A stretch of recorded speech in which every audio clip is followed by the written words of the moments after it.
गर्मी को देखते हुए पूरी तरह से चाक चौबंद व्यवस्थाएं हमने की है। आज भी एक बहुत बड़ी मीटिंग मेरे स्तर पे की गई है, जिसमें बूंदी जो हमारे कोटा के हैं सभी इंडस्ट्रियल एसोसिएशन लोग, व्यापार मंडल और सभी संस्थाएं आए हैं और आगे बढ़कर उन्होंने पहल करी है कि दोपहर को 12 बजे से लेकर 3 बजे तक गैर छायादार क्षेत्रों में किसी वर्कर से काम नहीं कराया जाएगा और 4 जगह जहां मजदूर हमारे लोग भाई लोग इकट्ठे होते हैं वहां पे छाया की व्यवस्था, पानी की व्यवस्था और छाछ लस्सी की व्यवस्था की जाएगी।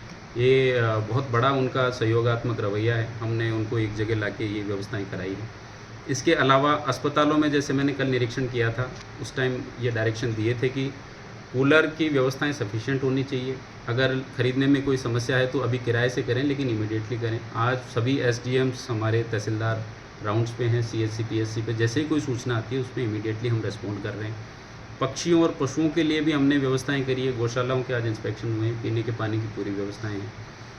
हमारे रेलवे स्टेशन, एमबीएस और इनके ऊपर नगर निगम के माध्यम से छाया और पानी की व्यवस्थाएं कल शाम को हमने इंश्योर कर दी थी और उसकी वजह से सारा जो गर्मी तो नो डाउट है, इस बार रिकॉर्ड तोड़ गर्मी आप सभी जान रहे हैं, लेकिन कोशिश कर रहे हैं कि आमजन को किसी तरह की इसमें परेशानी न उठानी। अन्य राज्य से जो मजदूर तबका आता है वो कई बार बस स्टैंड, रेलवे स्टेशन या अन्य जगह सो जाता है बाहर रात को, उनको लेकर क्या कुछ? देखिए, बाहर रात जो गर्मी के दिनों में और सर्दी के दिनों में जो व्यवस्थाएं होती है, जैसे मैंने बताया बस स्टैंड पे भी आज मीटिंग में ये बात हुई है कि रोडवेज में कोई व्यक्ति आ रहा है तो वो बैठा था उस टाइम, हो सकता है वहाँ इतनी गर्मी ना हो, लेकिन वो यहाँ आएगा और गर्मी में है, तो हमने वॉलंटियर्स के माध्यम से कोशिश कर रहे हैं कि कल से उनको पानी और छाछ की व्यवस्था निःशुल्क बस के अंदर ही करवा दी जाए ताकि उनको किसी तरह की समस्या ना हो।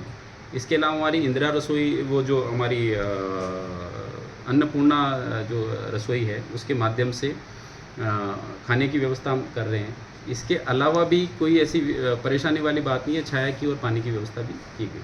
सर, आपके द्वारा नो डाउट बहुत बढ़िया काम किया गया है, पर लाइट की व्यवस्था क्या करेंगे? आप कूलर लगा देते हैं, लाइट ही नहीं आ रही शहर में। देखिए ऐसा है कि लाइट के लिए भी रेगुलर हम मॉनिटरिंग कर रही हैं। जितनी समस्याएं आ रही है रेगुलर उनकी मॉनिटरिंग की जा रही है। सरकार के स्तर से और हमारे स्तर से बिल्कुल पूरे प्रयास किए जा रहे हैं। ओवरलोड की वजह से कई बार ट्रिपिंग हो जाती है, तो कोशिश करते हैं उसको टाइमली हम रिजोल्व करें। कई बार बड़े जो लेवल के जीएसएस हैं उनमें अगर समस्या आती है तो क्योंकि समस्या बड़ी होती है, रिजोल्व करने में थोड़ा सा समय लगता है और उसको रेगुलर हम मॉनिटरिंग करके कोशिश कर रहे हैं कि मैं खुद भी अवेलेबल रहता हूँ। कोई समस्या आती है रेफ़र करते हैं और अधिकारी लोगों से बातचीत करके उसको रिजॉल्व कराने की कोशिश। सर, 12 मौतें भी बताई गई कि गर्मी से 12 मौतें हुई है। पोस्टमार्टम में जगह भी कम पड़ने लगी, कह रहे हैं कि पूरा नहीं, ये एक मिस इन्फॉर्म्ड न्यूज़ है। मैं बिल्कुल स्पष्ट शब्दों में इसका खंडन करना चाहूँगा कि गर्मी और तापघात की वजह से अगर मौत हुई है तो उसका पोस्टमार्टम से ही पता पड़ता है। मैंने अस्पताल से रिपोर्ट ली है, उसमें भी प्रथम दृष्टया नहीं बताया है और पोस्टमार्टम होता है तो पता पड़ता है। और दूसरी बात है कि जब तक पोस्टमार्टम नहीं हो जाता तब तक कुछ भी कहना उन पे जल्दबाजी है। अस्पताल ने कहा है कि उनका एवरेज ही 6 से 8 बॉडीज़ आती है, क्योंकि बड़ी जगह है, आसपास में कहीं से भी व्यक्ति यहाँ आता है तो उस एवरेज के हिसाब से है। फिर भी पोस्टमार्टम रिपोर्ट आ जाने दीजिए, उसमें क्या तथ्य सामने आते हैं उसके हिसाब से। एवरेज से ज़्यादा बॉडी मिल रही है आपको, क्या आशंका कैसे जता रहे सर? मौत का कारण प्रथम दृष्टया आप क्या मानते हैं? एवरेज से ज़्यादा नहीं 24 घंटे में 5-7 मिली। देखिए ऐसा है, अस्पताल बता रहा है 6 से 8 बॉडीज़ आ रही है। मैंने अभी, आप तो इनिशियली आए हैं, जो उनकी रिपोर्ट आई है हम उसके आधार पे बात कर रहे हैं।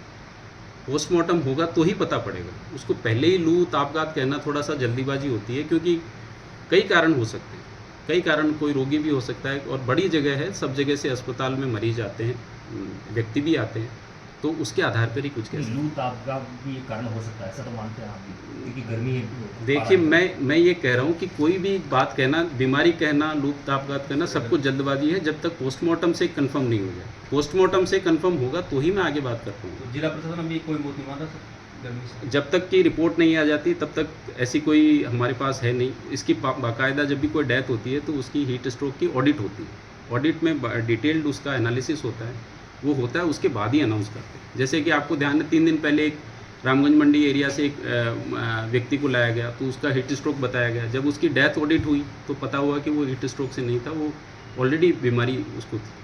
तो ऐसे कई चीज़ें सामने आती हैं, उसी के आधार पे कुछ चीज़। सर, आपने मजदूरों वगैरह के लिए तो जो उनके लिए तो किया, लेकिन जो चिन्हित नहीं कर पा रहे हैं जिला प्रशासन, जो अज्ञात लावारिस जहाँ बैठे हैं, जो उनके लिए वो जिस भी जगह चिन्हित है, मैंने आज ही जो मीटिंग हुई है उसमें सारे जो हमारे इंडस्ट्रियल एसोसिएशन और संस्थाएं हैं उनसे व्यवस्था करके एरिया आइडेंटिफाई करके उन्होंने एरिया पे डेली उनकी तरफ से छाछ और ठंडे पानी की व्यवस्था की जा रही है। जो हमारे कुछ लोग जो बाहर काम कर रहे हैं उनको मैंने मोटिवेट किया है कि जन सहयोग से छाता इत्यादि भी वितरित करें। जब तक ये गर्मी है तब तक हम सबको सावधान रहना पड़ेगा। 12 से 3 बजे हमें बाहर नहीं निकलना, वो प्रिकॉशंस तो रखने पड़ेंगे। लेकिन जो लोग बिल्कुल जिनको समस्या है उनको भी हम कोशिश कर रहे हैं कि टेक केयर करें 1 बाय 1 स्टेप बाय स्टेप। पानी की समस्या सर